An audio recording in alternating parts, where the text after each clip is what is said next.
Hello friends, कैसे हैं आप सब लोग। आज के सेशन में हम डिस्कस करेंगे नेशनल नॉलेज कमीशन यानी कि राष्ट्रीय ज्ञान आयोग, जो कि आपका टॉपिक दिया हुआ है यूनिट 1 में भारतीय शिक्षा व्यवस्था वाली जो हेडिंग है उसके अंदर ये टॉपिक दिया गया है। हम पहले इसको समझेंगे कि ये क्या है, ये कब आया था, इसके क्या उद्देश्य हैं और इसके कौन कौन से मेंबर्स थे, और उसके बाद उससे रिलेटेड कुछ एमसीक्यूज भी हम लोग सॉल्व करेंगे। तो चलिए स्टार्ट करते हैं आज का वीडियो। और अगर आप अभी तक आपने चैनल को सब्सक्राइब नहीं किया है तो प्लीज़ आप चैनल को सब्सक्राइब कीजिए। चलिए शुरू करते हैं।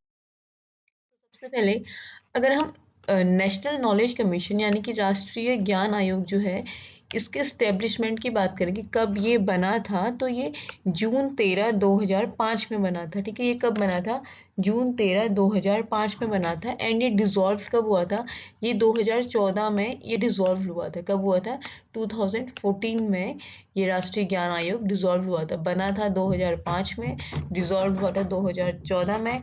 एंड काम इसने स्टार्ट किया था 2006 में। इसने अपना जो काम है वो स्टार्ट करना शुरू किया था। अब इसको बनाया क्यों गया था? The NKC stands for National Knowledge Commission. The NKC was established as a part of India's aspiration to become a क्या बनने के लिए? To become a knowledge-driven economy and society. Its work aligned with the 11th 5-year plan to address challenges in education, innovation and governance. ठीक है, यानी कि राष्ट्रीय ज्ञान आयोग को इसलिए बनाया गया था ताकि जो भारत देश है हमारा उसको एक ऐसी सुपरफास्ट इकोनॉमी बना दिया जाए, या फिर एक ऐसा अ, उसको एक ज्ञान के आधार पे बनी हुई एक ऐसी संस्था बनाए, एक ऐसी इकोनॉमी बनाए जो टोटली ज्ञान पे डिपेंड करती हो।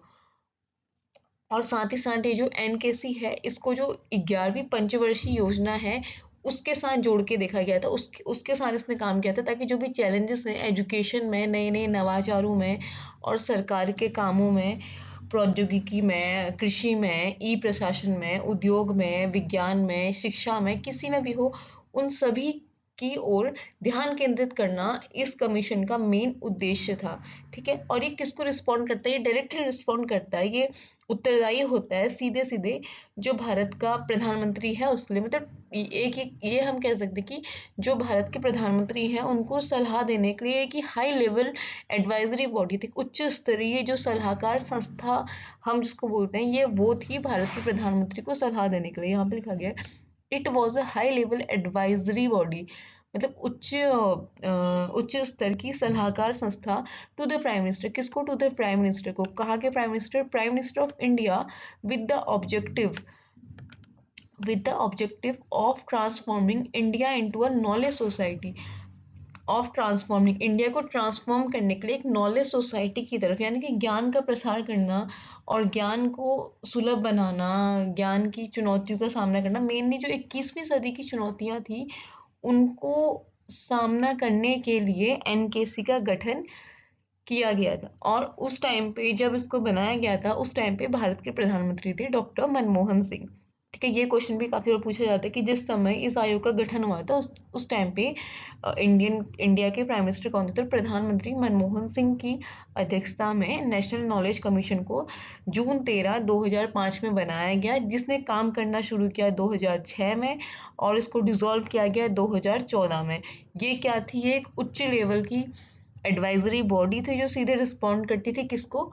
प्राइम मिनिस्टर को। क्यों बनाया गया था? ताकि जो इंडिया है, जो देश है हमारा, उसको एक नॉलेज ड्रिवन सोसाइटी बना दिया जाए। इस तरीके का मतलब उसमें ज्ञान का प्रसार हो ताकि वो एक बेहतरीन इकोनॉमी की तरफ अग्रसर हो सके, इसलिए इसको बनाया गया था। ओके, अब अगला देखते हैं एनकेसी ने क्या किया। अगला पॉइंट है मेरा, the NKC the national knowledge commission recognized the importance of intellectual property rights as a critical component of fostering innovation, creativity and knowledge driven economic growth in India। ठीक है, बहुत इंपॉर्टेंट पॉइंट है कि IPR जो intellectual property right है उसको importance दिलाने का काम किसने किया था? एनकेसी ने किया था। एनकेसी ने इंटेलेक्चुअल प्रॉपर्टी राइट होता क्या है पहले थोड़ा सा इसको समझ लेते हैं।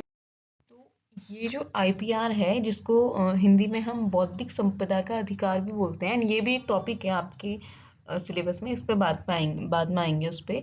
तो ये क्या है, ये मेनली एक कानूनी अधिकार होता है जो किसी व्यक्ति को, किसी भी एक बंदे को, मतलब उसकी अपने काम के लिए दिया जाता है। ये मेनली दिया जाता है, आप इसको, चाहे आपने कोई वैज्ञानिक खोज किया है या फिर कोई आपका साहित्यिक है, और इसके अलावा कोई आर्ट के क्षेत्र में आपने कोई काम किया, तो उस पर आपका एकमात्र अधिकार हो सकता है। आईपीआर के थ्रू आपको उस आविष्कार को आप अपने पास सुरक्षित रखते हैं, आप उसको पेटेंट करा सकते हैं, जैसे कि कॉपीराइट होता है, ट्रेडमार्क है, ये सारी चीज़ें आईपीआर के तहत ही आती हैं। और इसको इंट्रोड्यूस, मतलब इसको लाने का जो श्रेय है और इसको जो इम्पोर्टेंस दिलवाया था, ये नेशनल नॉलेज कमीशन ने ही दिया था। इसलिए आजकल जैसे हम बोलते हैं ना कि ये पेटेंट करवा लिया, वो पेटेंट करवा लिया, ये आईपीआर के थ्रू ही होता है। ताकि क्रिएटिव होगा, इंडिया पे उसका नाम आएगा। कोई चीज़, फॉर एग्जांपल चाय की बात करते हैं, आसाम में मान लो कि उन्होंने अपना पेटेंट करवा लिया, तो वो एक निशान होगा हमारे इंडिया का कि हाँ भाई ये चीज़ इंडिया की है, वहाँ की, उस पर कोई और बंदा आके अपना अधिकार नहीं जता सकता, तो वो उसी क्षेत्र की ही रहेगी। तो ये आईपीआर है। और एक वर्ड आ रहा है कि knowledge driven economic growth. Knowledge driven मतलब एक ऐसी ग्रोथ जिसमें जैसे आजकल एआई बहुत आ रहे हैं, आर्टिफिशियल इंटेलिजेंस की बात की जाए तो वो सारी चीज़ें हैं, और जो नई नई टेक्नोलॉजीज हैं, टेक्निकल ट्रेंड्स हैं, वो सारे इंडिया में आए। और ई गवर्नेंस के थ्रू हम आजकल काम करते हैं, तो जो भी टेक्नोलॉजी से रिलेटेड चीज़ें हैं वो सारी आम व्यक्ति से लेके गवर्नमेंट से लेके सब लोग यूज़ कर सकें, ये मेनली एनकेसी का एम था। एनकेसी ने क्या किया था, नेशनल नॉलेज नेटवर्क, वर्क था इनका, नेशनल नॉलेज नेटवर्क। ये इससे क्या मदद हुई, connected academic and research institutions for collaborative work. जो एकेडमिक हैं और जो रिसर्च इंस्टीट्यूशंस हैं, उनका आपस में कोलैबोरेशन किया था, किसके थ्रू, नेशनल नॉलेज नेटवर्क के थ्रू। नेक्स्ट है e governance initiative. E governance के इनिशिएटिव पे भी एनकेसी ने ही काम किया था, जिससे क्या हुआ, जिससे एक पृष्ठभूमि बनी किसके लिए, डिजिटल इंडिया जैसे प्रोजेक्ट के लिए, जो कि आया तो 2015 में था, लेकिन इसकी जो शुरुआत हुई थी, जो इसके बीज बोए गए थे, वो एनकेसी के थ्रू ही बोए गए थे। और आईसीटी है, उसको किस तरीके से गवर्नमेंट के साथ इंक्लूड किया जाए, किस तरीके से आम आदमी के साथ उसको जोड़ा जाए, ये सारी चीज़ें एनकेसी ने ही बोली थी। एजुकेशन रिफॉर्म लाया था, जिससे कि triggered the establishment of institutions like the National Skill Development Corporation NSDC। ये भी देन है किसकी, एनकेसी की। इसके अलावा जो एक national digital library of India NDLI करके आता है, इनको भी लाने का जो एफर्ट है वो किसने दिया था, एनकेसी ने ही दिया था। तो ये आपके लिए इंपॉर्टेंट टर्म हो जाते हैं कि national digital library of India है, एनएसडीसी है, ई गवर्नेंस है, डिजिटल इंडिया है। अगर ये क्वेश्चन आता है कि इन सबको लाने में जो रिकमेंडेशंस दी थी वो किसने दी थी स्टार्टिंग में, तो ये आपको दिया था किसने, राष्ट्रीय ज्ञान आयोग ने। उसके बाद initiated by doctor Manmohan Singh. ये तो मैंने आपको पहले ही बताया कि doctor Manmohan Singh then prime minister of India, जिस टाइम पे ये आया था उस टाइम पे डॉक्टर मनमोहन सिंह जो है वो प्राइम मिनिस्टर थे। रिपोर्ट किसे करते हैं, directly report to the prime minister, सीधे सीधे ये प्राइम मिनिस्टर के प्रति उत्तरदायी थे। और इसके जो चेयरमैन थे उस टाइम पे, एनकेसी के चेयरमैन कौन थे, सैम पित्रोदा इसके चेयरमैन थे। सैम पित्रोदा की अध्यक्षता में एनकेसी का गठन किया गया था 2005 में, 13 जून 2005 को। नेक्स्ट बात करते हैं इसके ऑब्जेक्टिव्स के, कि इसके मेन ऑब्जेक्टिव्स क्या थे। मेन क्या थे इसका, वही है कि the NKC mission was to transform India into a vibrant knowledge society. Okay, इसमें 5 टर्म्स थे। एक्सेस यानी कि पहुंच हो, किसकी पहुंच हो, पहले तो उन टर्म्स को देखते हैं। एक तो एक्सेस बोला था, सेकंड है क्वालिटी, गुणवत्ता, प्रयोग होना चाहिए, इनोवेशन होना चाहिए, और ग्लोबल कम्पिटिटिवनेस होनी चाहिए। सिर्फ इंडिया के साथ नहीं, एक ग्लोबल पूरे विश्व के साथ इंडिया compete कर पाए, ऐसी इकोनॉमी इंडिया की होनी चाहिए, ये इसका मेन एम था। तो एक्सेस किसके लिए होनी चाहिए, इन्होंने कहा था कि increasing equitable access to knowledge for all sections of society. मतलब जो नॉलेज की पहुंच है, जो ज्ञान की पहुंच है, वो सीमित ना हो, सिर्फ किसी एक वर्ग तक ना हो, वो जो ज्ञान है वो सभी वर्गों तक समान रूप से प्रसारित हो, चाहे वो ग्रामीण क्षेत्र हो, नगरीय क्षेत्र हो, पिछड़ा वर्ग हो, और जो अमीर वर्ग है, गरीब वर्ग है, ऐसा नहीं, सभी तक एक समान ज्ञान की पहुंच होनी चाहिए। ये एनकेसी का एम था। सेकंड है क्वालिटी, गुणवत्तापूर्ण शिक्षा हो, किसमें? Ensuring high standards in the generation, dissemination and application of knowledge. ज्ञान का जो प्रयोग है वो होना चाहिए, लेकिन कैसे ज्ञान का प्रयोग? गुणवत्तापूर्ण ज्ञान का प्रयोग होना चाहिए। देन है application, harnessing knowledge for economic development, social justice and cultural rejuvenation. Next है innovation, innovation promoting innovation, education में इनोवेशन होना चाहिए, रिसर्च में होना चाहिए, गवर्नमेंट्स में होना चाहिए और इंडस्ट्री में होना चाहिए, क्योंकि जब इनोवेशन होगा तभी कुछ चेंजेस आएंगे तभी इकोनॉमी में भी डेवलपमेंट होगा, ई गवर्नेंस में भी डेवलपमेंट होगा और नॉर्मल लोगों में भी डेवलपमेंट होगा। नेक्स्ट है ग्लोबल कम्पिटिटिवनेस, यानी कि इंडिया को प्रिपेयर करना है किसके लिए? To compete in a globalised knowledge economy. अब सब लोग एआई का यूज करेंगे, सब लोग रोबोटिक चीज़ों का यूज़ करेंगे, नए नए प्रोजेक्ट आएंगे, वहाँ पे इंडिया पिछड़ जाएगा। तो इंडिया को कैसा बनाओ? एकदम स्ट्रॉन्ग बनाओ कि वो आने वाले चैलेंजेस के लिए, जो 21वीं सदी के चुनौतियां हैं, उनका सामना करने के लिए तैयार हो। नेक्स्ट इसके बाद आते हैं हम मेजर एरिया ऑफ फोकस में। जो इसके मेजर एरिया थे फोकस के, वो कौन कौन से थे? पहला था इसका एजुकेशन, ठीक है। एजुकेशन में भी कौन कौन सी एजुकेशन थी? एक थी school education, then higher education, vocational education and distance education. तो स्कूल एजुकेशन में इन्होंने क्या किया था, एनकेसी ने क्या बोला कि यूनिवर्सल एक्सेस होना चाहिए एजुकेशन का, कि सभी तक सामान्य एक पहुंच हो। और दूसरा करिकुलम रिफॉर्म, करिकुलम को चेंज किया जाए, जो पाठ्यक्रम है उसको चेंज किया जाए, टीचर की क्वालिटी को चेंज किया जाए और बेहतर क्या लाया जाए? इंफ्रास्ट्रक्चर बेटर किया जाए। ये इन्हें स्कूल एजुकेशन के लिए बोला था। देन है हायर एजुकेशन, हायर एजुकेशन में इन्हें बोलता है एक्सपेंशन होना चाहिए, रिफॉर्म ऑफ गवर्नमेंट्स होना चाहिए and enhancing the GER. GER क्या है? Gross enrolment ratio. तो ग्रॉस इनरोलमेंट रेशियो क्या है? जीईआर टर्म है जिसको हम हायर एजुकेशन में यूज करते हैं।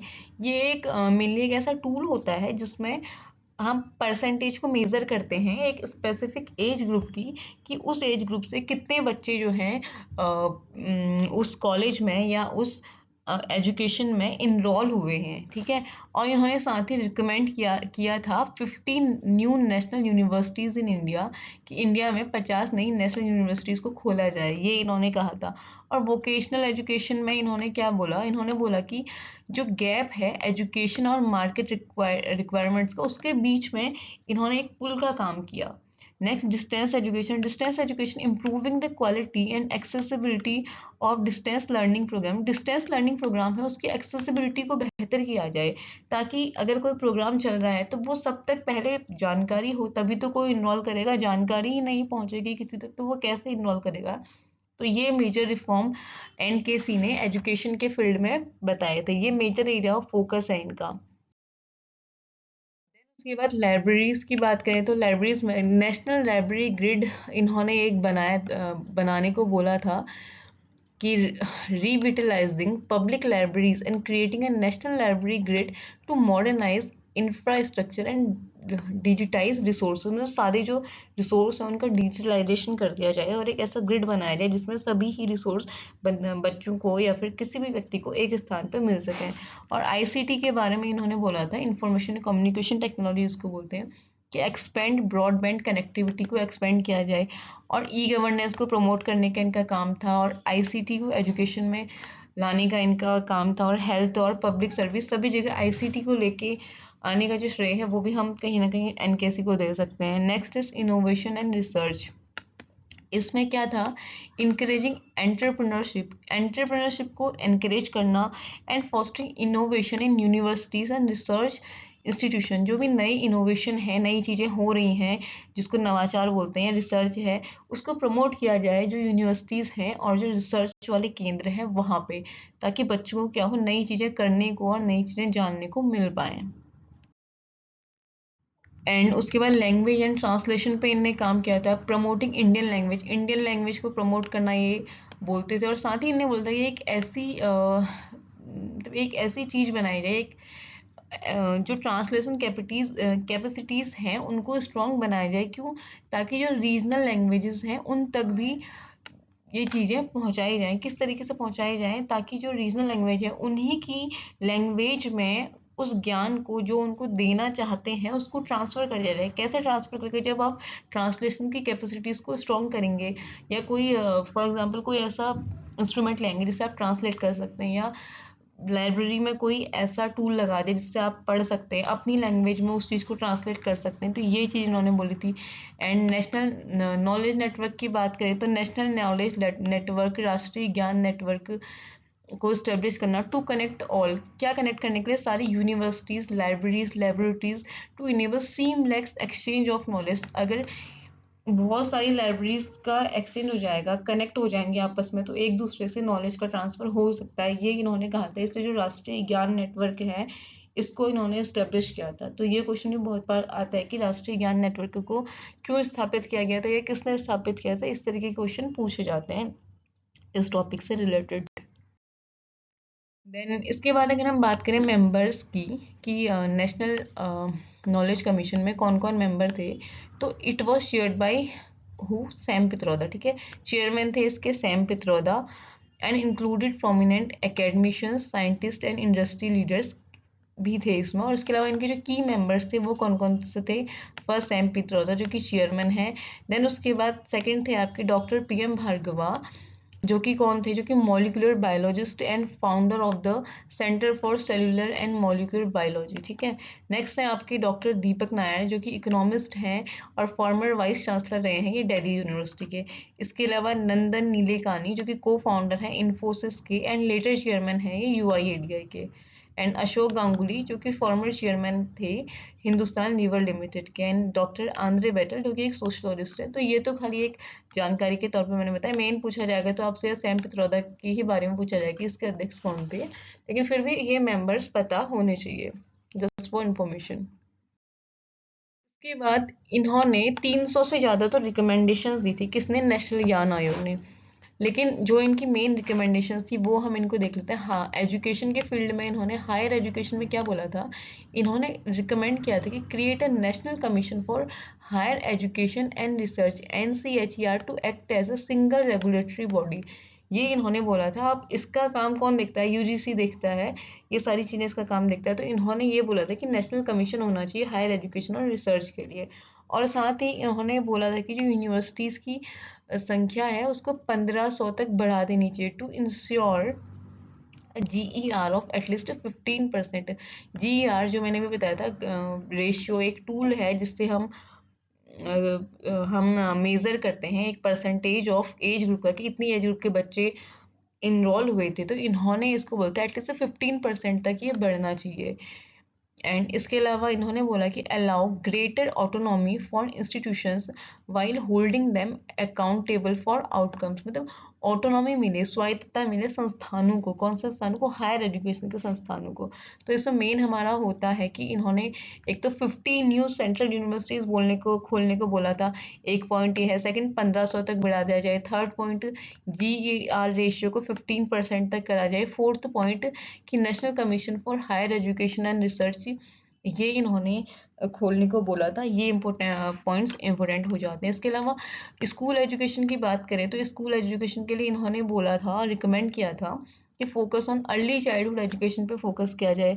साथ ही साथ जो टीचर्स ट्रेनिंग प्रोग्राम है to improve teachers quality, teachers की क्वालिटी को इम्प्रूव करने के लिए टीचर्स ट्रेनिंग प्रोग्राम को बढ़ाया जाए।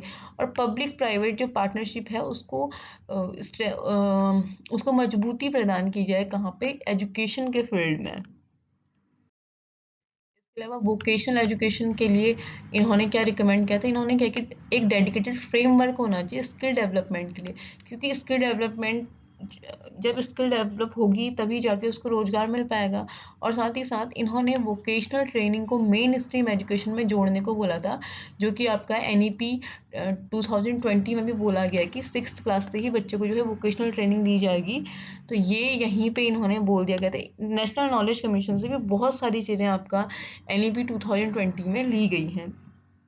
इसके अलावा अगर हम लाइब्रेरीज की बात करें तो लाइब्रेरी के बारे में क्या रिकमेंड किया था? इन्होंने बोला था कि एक national mission on library launch करने को, to modernise, digitise and link library across the country. पूरे कंट्री के अंतर्गत लाइब्रेरीज को लिंक कर दिया जाए ताकि हर प्रकार की जो लाइब्रेरीज हैं, हर प्रकार की जो हम कह सकते हैं जो बुक्स हैं वो सबको अवेलेबल हो जाए एक जगह, और साथ ही साथ एक डिजिटल रिसोर्स है पब्लिक लाइब्रेरीज का, उसको एक्सेस मिले, उस एक्सेस को प्रमोट करने की बात इन्होंने कही थी। और अगर हम बात करें आईसीटी से रिलेटेड, तो इन्होंने बोला था कि ensure affordable and universal broadband connectivity और develop platform for open courseware and e learning.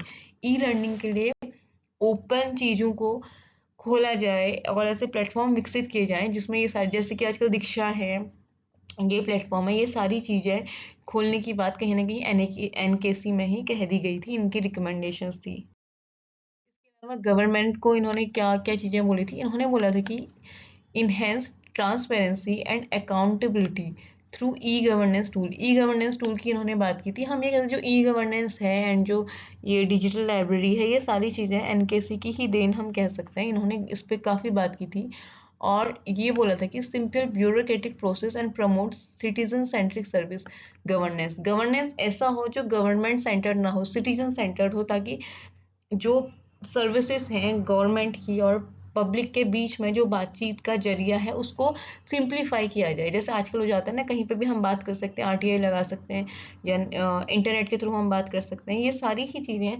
इन्होंने बोली थी। और इनोवेशन एंड रिसर्च में भी इन्होंने कुछ रिकमेंडेशंस दी थी। इन्होंने कहा था जो आर&डी है उसको जीडीपी का 2, जो जीडीपी है इंडिया की, उसमें से जो 2% है वो आर&डी पे इन्वेस्ट होना चाहिए। एटलीस्ट 2%, जीडीपी का 2% कहाँ पे इन्वेस्ट हो, वो रिसर्च एंड डेवलपमेंट पे इन्वेस्ट हो, ये इन्होंने कहा था। और प्राइवेट सेक्टर की पार्टनरशिप को रिसर्च में लाने की बात इन्होंने करी थी। और साथ ही साथ establish innovation clusters in university. अगर क्वेश्चन आता है कि किसने ये प्रमोट किया था कि इनोवेशन क्लस्टर्स जो है उनको यूनिवर्सिटी में डाला जाए, तो वहाँ पे हमारा आंसर होगा राष्ट्रीय ज्ञान आयोग। और लैंग्वेज एंड ट्रांसलेशन पे इन्होंने बात की थी। Strengthen regional language publishing, regional language को मेन स्ट्रीम में लाने की बात हुई थी। और साथ ही साथ एक national translation mission to translate की academic resources into Indian language. जो भी मेन आपके रिसोर्सेज हैं पढ़ने के या फिर उससे अदर रिलेटेड, उन सभी को जो भी आपकी इंडियन लैंग्वेज है, चाहे वो रीजनल लैंग्वेज है, मेन लैंग्वेज है, उनमें ट्रांसलेट करने की बात इन्होंने करी थी। तो अभी तक जो हमने पढ़ा वो हमारा नेशनल नॉलेज कमीशन के बारे में था, और मुझे पूरी उम्मीद है कि इसी से रिलेटेड आपका क्वेश्चन आएगा और आपको ये बहुत अच्छे से समझ में आया होगा। और अब हम कुछ क्वेश्चंस देखेंगे, कुछ एमसीक्यूज देखेंगे, ताकि ये जो एनकेसी है वो हमें और अच्छे से समझ आ जाए। तो पहला क्वेश्चन है मेरा, what was the primary goal of the NKC. Primary goal क्या था एनकेसी का? To improve agriculture practices. Agriculture practices की तो बात नहीं हुई थी। नेक्स्ट है to create a knowledge based society in India, ठीक है। To enhance defence technology, defence technology की बात कहाँ थी? फॉरेन ट्रेड की भी बात नहीं थी, तो इसका सही आंसर होगा to create a knowledge based society in India. Main काम क्या था इसका, मेन गोल था इसका to create a knowledge based society in India. मतलब इंडिया को एक ऐसा नॉलेज सुपर पावर बना दो। कैसे? प्रमोट करके। क्या प्रमोट करके? एजुकेशन को, रिसर्च को और इनोवेशन को, और साथ ही साथ जो ज्ञान की पहुंच है वो इतनी सरल बना दो कि सारे ही लोगों को सभी चीज़ों की आसानी से पहुंच मिल जाए। ये इसका मेन उद्देश्य था। तो ऑप्शन नंबर बी हमारा करेक्ट होगा।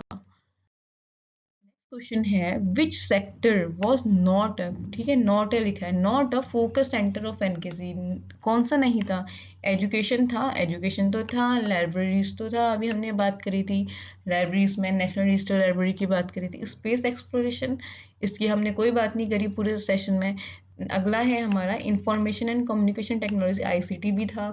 तो जो स्पेस एक्सप्लोरेशन है ये नेशनल नॉलेज कमीशन का फोकस एरिया नहीं था। तो हमारा सही आंसर यहाँ पे होगा space exploration. Space exploration mainly जो इसरो है वो हैंडल करता है, और एनकेसी जो है इसका फोकस था एजुकेशन पे, लाइब्रेरीज पे, आईसीटी पे, गवर्नेंस पे, इनोवेशन पे। तो सही आंसर हमारे यहाँ पे होगा सी, एजुकेशन, लाइब्रेरी, आईसीटी, ये सारे ही पार्ट्स हैं एनकेसी के फोकस एरिया के। अगला question, when was the national knowledge commission established? कब हुआ था? 2005 में हुआ था। ऑप्शन नंबर बी हमारा सही था। अध्यक्ष थे सैम पित्रोदा, किसकी? और उस टाइम पे प्राइम मिनिस्टर कौन थे? मनमोहन सिंह, उनके टेन्योर में। और 2014 में फिर ये डिसॉल्व हो गया था। नेक्स्ट है what was one of the significant recommendations of NKC in higher education. Higher के एजुकेशन में जो सिग्निफिकेंट रिकमेंडेशन है एनकेसी का वो क्या था? Reduce the number of university, ऐसा तो नहीं था। Increase the number of university to 1500, जी हाँ ये बात बिल्कुल सही है, अभी हमने पढ़ा भी था। तो सही आंसर होगा हमारा ऑप्शन नंबर बी। उन्होंने बोला था कि जो यूनिवर्सिटीज़ हैं उनको 1500 तक बढ़ा दो। क्यों बढ़ा दो? ताकि जो GER है, ग्रॉस इनरोलमेंट रेशियो है, वो बढ़े। और वो भी कितना उनने इम्प्रूव होने की बात की थी? एटलीस्ट 15% तक उसको इम्प्रूव होने की बात कही थी, ताकि एक बेटर एक्सेस मिले, क्वालिटी हायर एजुकेशन मिल पाए बच्चों को। Next question, what initiative was recommended by NKC to modernize libraries in India? India में लाइब्रेरीज को मॉडर्न करने के लिए इन्होंने एक चीज बोली थी। क्या इनिशिएटिव बोला था? नेशनल मिशन ऑन लाइब्रेरीज था, डिजिटल इंडिया इनिशिएटिव था, नहीं था। लाइब्रेरी नेटवर्क ऑफ इंडिया था, ऐसा नहीं था। नेशनल लिटरेसी मिशन था, नो। सही आंसर है हमारा यहाँ पे national mission of on libraries, NML। इन्होंने ये एक प्रपोजल दिया था कि नेशनल मिशन ऑन लाइब्रेरी को इस्टेब्लिश किया जाए, ताकि जो पब्लिक लाइब्रेरीज हैं और जो पूरी कंट्री की हमारी लाइब्रेरीज हैं उनका आपस में एक लिंक हो पाए, और ये डिजिटलाइज होके सारे रिसोर्सेज लोगों को एक ही जगह पे बहुत आसानी से मिल पाए, फ्री ऑफ कॉस्ट। इसके बाद है, what major ICT recommendation did the NKC make to enhance connectivity in India? Establishing a national knowledge network, या फिर प्राइवेटाइजिंग टेलीकम्युनिकेशन सर्विस, ऐसा नहीं था। Limited broadband, no no no. Banning the use of ICT, ban तो बात ही नहीं थी। तो establishing a national knowledge network, इन्होंने ये बोला था कि एक नेशनल नॉलेज नेटवर्क को क्रिएट किया जाए, ऐसा बनाया जाए, ताकि क्या हो, जो एकेडमिक और रिसर्च एप्टीट्यूड रिसर्च सेंटर्स हैं उनके आपस में कनेक्टिविटी बन पाए और ICT के थ्रू वो लोग जुड़ पाए। तो सही होगा हमारे यहाँ पे option number A, establishing a national knowledge network. Question, who chaired the national knowledge commission? कौन थे इसके chairperson? Doctor PM Bhargava, no. इसके थे Sam Pitroda. Option number B हमारा सही है। बहुत सिंपल सा आंसर है, क्वेश्चन है इसका आंसर तो वैसे ही आप लोग देख। और ये एक की एडवाइजर थे प्राइम मिनिस्टर के। उस टाइम पर मनमोहन सिंह थे, तो हम मनमोहन सिंह ही कहेंगे। तो सही आंसर होगा हमारे यहाँ पे ऑप्शन नंबर बी। अगला क्वेश्चन है हमारा, which documents reflect many ideas proposed by the NKC? कौन से डॉक्यूमेंट्स में बहुत सारे वो आइडियाज डाले गए हैं, वो प्रपोजल्स को यूज किया गया है जो NKC ने सुझाए थे? नेशनल एजुकेशन पॉलिसी 1986, ये तो हो ही नहीं सकता क्योंकि ये तो आए 2005 में था ना। National skill development policy 2009, no. IPR policy 2016, नहीं, ये भी नहीं है। इसका सही आंसर है हमारा नेशनल एजुकेशन पॉलिसी 2020, जो नेशनल हमारी नई शिक्षा नीति आई है 2020 वाली NEP, उसमें बहुत सारी ऐसी चीज़ों का डायरेक्ट नहीं तो इनडायरेक्टली वे में वो चीज़ें ली गई हैं जो NKC ने बोली थी। चाहे हम वो हायर एजुकेशन में एक्सेस के लिए हो, हायर एजुकेशन की पहुंच बढ़ाने के लिए हो, और वोकेशनल ट्रेनिंग को 6th क्लास से लागू करने की बात हो, या फिर जो टेक्नोलॉजी इनेबल्ड लर्निंग है उसकी बात हो, E-लर्निंग की बात हो, काफ़ी सारी चीज़ें ऐसी हैं जो NKC ने बोली थी, और उसकी झलक हमको नेशनल एजुकेशन पॉलिसी 2020 में देखने को मिलती है। Question, under whose tenure as a prime minister was the national knowledge commission established? मतलब जिस टाइम पे ये बना था उस टाइम पे कौन थे प्रधानमंत्री? उस टाइम पे थे आपके doctor Manmohan Singh. Option number B यहाँ हमारे पास ये हुई। 2005 में ये बना था, उस टाइम पे हमारे प्रधानमंत्री थे डॉक्टर मनमोहन सिंह। क्यों बना था? इंडिया की नॉलेज की, मतलब इंडिया को एक ट्रांसफॉर्म करने के लिए, नॉलेज इकोनॉमी बनाने के लिए। क्वेश्चन है, the NKC aimed to achieve which gross enrollment ratio GER in higher education? Higher education में कितना % GER को इसने बोला था, मतलब कि कितना % GER होना चाहिए हायर एजुकेशन में? क्या एम किया था कि 5% तक बढ़ना चाहिए? नहीं। 10% नहीं। 20% नो। इनका एम था, जो रखा गया था, 15%। इन्होंने प्रपोज किया था कि एटलीस्ट 15% GER होना चाहिए, जिसको नेसेसरी माना गया था। एक जो ग्रोइंग डिमांड थी या ग्रोइंग थिंग थी उस टाइम पे हायर एजुकेशन की। इसीलिए इन्होंने ये चीज़ बोली थी कि 1500 तक जो संख्या है वो बढ़नी चाहिए, और साथ ही साथ 15 नेशनल यूनिवर्सिटीज़ खोली जानी चाहिए, और साथ ही साथ मतलब कि जीडीपी का 2% जो है वो हायर एजुकेशन पे भी खर्च होना चाहिए। Next question, what key role was proposed for ICT in the NKC recommendation? ICT का कौन सा की रोल प्रपोज किया गया था NKC की रिकमेंडेशन में? इनहेंस रूरल एम्प्लॉयमेंट, नहीं ऐसा तो नहीं था। Then promote transparency through e governance हो सकता है। रिप्लेस ट्रेडिशनल एजुकेशन, ऐसा भी नहीं था। Establish dominance in social media, no. इसका सही आंसर होगा हमारा promote transparency through e governance.